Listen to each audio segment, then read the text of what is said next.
content strategies can feel overwhelming sometimes.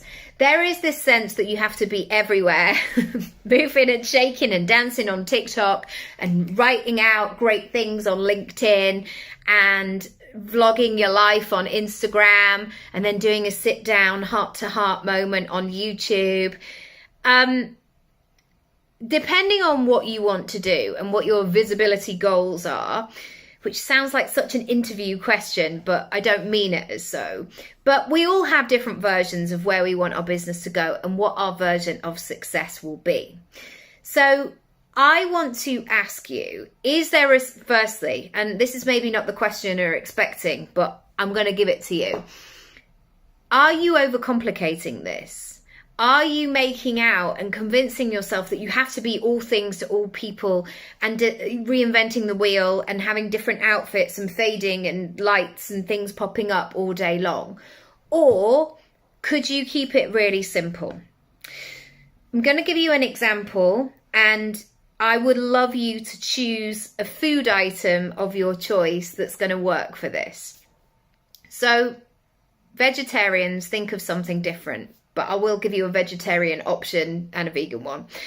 If you imagine a roast chicken, say you roast a chicken on a Sunday, you might have it in a sort of roast chicken situation. Spuds, veg, gravy, stuffing, Yorkshire puddings, with an apple crumble chaser, you know, that sort of vibe. You might have that on a Sunday. And then there might be chicken left over. So you could have chicken in a sandwich. You could make some sort of teriyaki chicken noodle stir fry situation on the Monday night. Now, if there's chicken left over, you could go again. On Tuesday lunchtime, you could make a chicken wrap.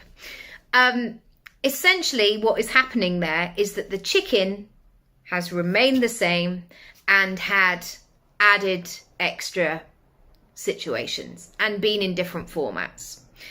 That rather long-winded analogy is to remind you that your actual content, your storytelling, the things that you have to sell will probably be not basic, because that sounds rude, but like quite straightforward. It's just how you repackage them and how you turn them around, show different sides, do different things. So to give you a vegetarian alternative, I'm going to go with a chickpea. On a Sunday, you might make some fantastic hummus and put it in a big Tupperware and it stays with you. You might save, is it called aquafaba? You might save the aquafaba and have that whipped up on on a Monday, because I always whip something up with aquafaba on a Monday. You might whip up some aquafaba to make meringues on a Monday. You might do that. There's a story alongside that. You might still have some leftover chickpeas, although they might be a bit tired and miserable by this point. But you might add them into some sort of curry or a vegetarian stew. Or you might crisp them. You might put them on a tray, crisp them up with some spices. Beautiful. Really, really nice. So once again, this is about keeping it simple and not trying to sell more things or different things or add another service or make it even more complicated.